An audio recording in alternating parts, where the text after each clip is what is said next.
This program contains subject matter and language that may be disturbing to some viewers. Viewer discretion is advised. My name is Ken, I'm 29, and I live in the Bay Area, right outside of San Francisco. Kenny is kind-hearted. I don't think I've ever met anybody that didn't like him. Super easy to get along with. Always trying to make people laugh. Is a goofball. You see him swing on me? Kenny's always been athletic. Lightning quick feet, hands like glue. Kenny ended up going to college and playing football. On the football field, he was a force of nature. I was running NFL speeds. I'd be the quickest and fastest. I really loved football. We felt like no other feeling. I felt like I was born to play football. Kenny's ambitions were very high. He had dreams of being an NFL player. In football, he had a strong career path. Come, Frank, huh? But now he's lost. Lost in his addiction. I've done a lot of drugs. Cocaine, Adderall, Norcos, syrup, and codeine, heroin. But right now, at this moment, I am currently addicted to north. Kenny and his girlfriend, Kame, use fentanyl together. They are homeless and live in our camper outside of our front yard. We spend about maybe $200 on fentanyl a day. When Kenny was playing football, he was built. Now he's lost all his muscle definition. He is so swollen, his ankles, his calves. He's had an abscess that he's been getting on his cheek. At some points, it gets so big, it was closing his eye. He's also losing his mental capacity. About 2 months ago, Kenny began slipping into a drug-induced psychosis. He sees bugs where no one else sees bugs. See that? So this is your pee and... Look at this. It was moving when they first came out. They're dead now. Kenny has been hospitalized 4 times due to his hallucinations and paranoia. If Kenny doesn't stop using fentanyl, he's going to die. Kenny was born in Walnut Creek, California. When Kenny was young, he was outgoing, boisterous. Kenny is named after his father. So we had 2 Kennys in the family. Kenny and his dad were very much inseparable. They were stuck at the hip. Kenny's father and I split up around the time when Kenny was about 7 years old. We were just growing in 2 different directions. After our parents split, our dad was still very involved in mine and Kenny's life, visiting us often and just active in what we were doing at school. When Kenny was about 9, I got him involved in football. When Kenny was about 15, he played for the high school team. It was one of the top 10 football programs in California. I started having coaches telling me that my ability level was able to be in the NFL. I felt like football was a way I could provide for my family and my future in the NFL. Everything was going great for Kenny until one night changed everything. When Kenny was 18, he got a girl pregnant. It was so hard because they weren't actually in a relationship together. I had to make sure I had money in my pocket for the kid. I had to start making sure I had a savings. Basically, I had to stop being a kid. I had to start growing up. He wants to jump all the time. Most of the time. Yeah. When Kenny's daughter was first born, he was definitely in her life. He was doing it physically, emotionally, and financially. Although Kenny became a parent before he was ready to be a parent, he did put in the hard work at school and was able to graduate at the age of 19. After he graduated, he was invited to play football at Cabrillo College in Santa Cruz.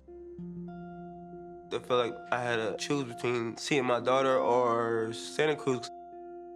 Being a new father and continuing to pursue his football dream became more and more challenging.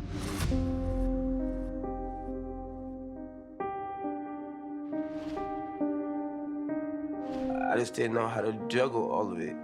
So it kind of like derailed me from my football dreams. I felt like a failure. By the time Kenny was 21, he was in the sipping cough syrup to mask the pain he was feeling.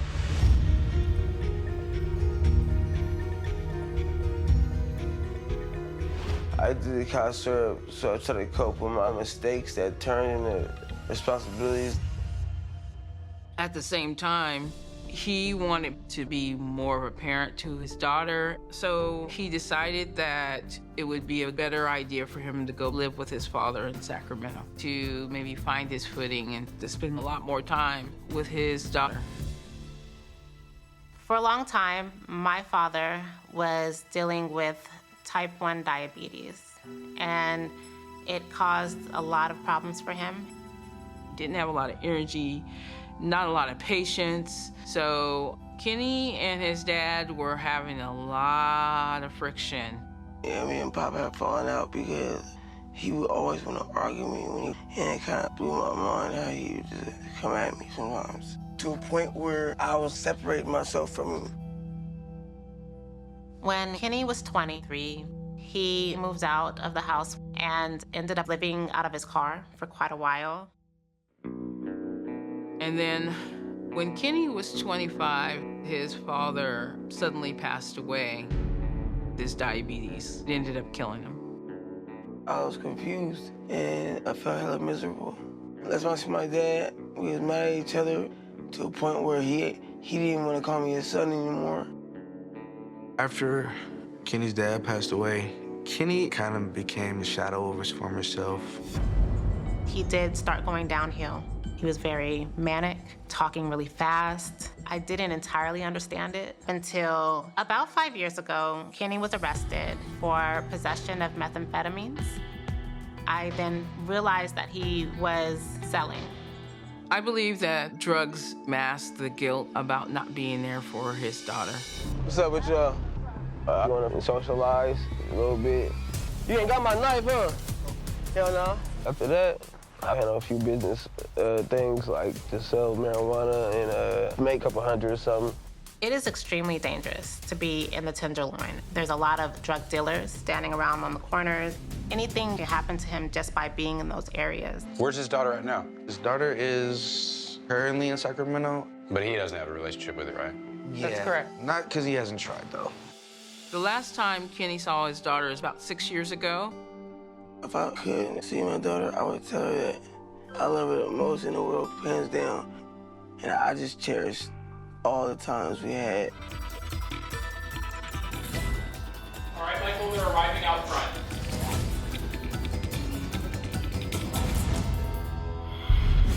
What's up, Mike? Hi.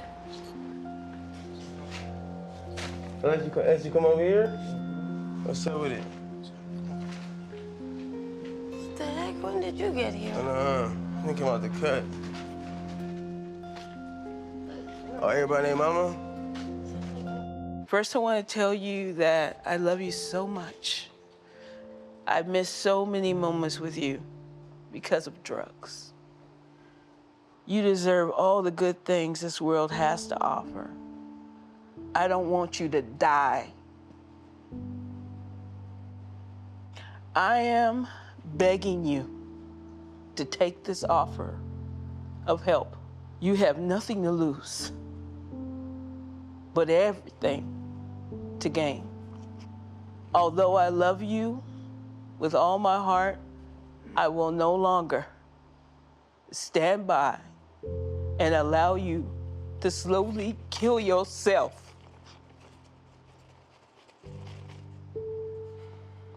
Here, in front of me. God! You can read it, Mom. You can do it, Mom.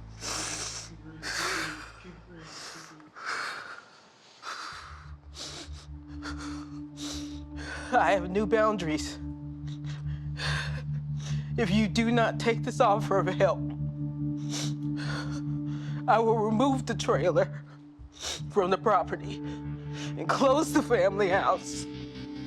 To you, no more money, no food, no rides. Nothing. I care about you. So I refuse to not help one of y'all and not help the other. It's a package deal. And we all family. It's very clear they love you. The gift that they're offering you is phenomenal. The gift is detox and treatment. The gift is a medical detox, so you don't go through withdrawal cold turkey. They use medicine. We're gonna offer you a brand new start. All you have to do is say yes.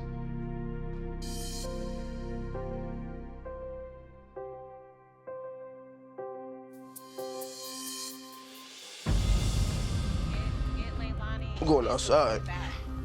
Excuse me, thank you. Kenny. Kenny. Kenny. The only way you're gonna be able to get a better life is if you go and get sober. I get sober today, bro. I understand that. But no, you ain't gonna just bum rush me and think I'm just gonna up and change lanes because you want me to. Everybody's story different. Nobody live the same life. You can bounce back from your mistakes. For sure. I seen your daddy bounce back from mistakes. Everybody needs help at some point. Will you let the sister walk you to the car? And I'll be right behind you? Go ahead and go. Come on. You want to get in the van and get some help? You want to go with us?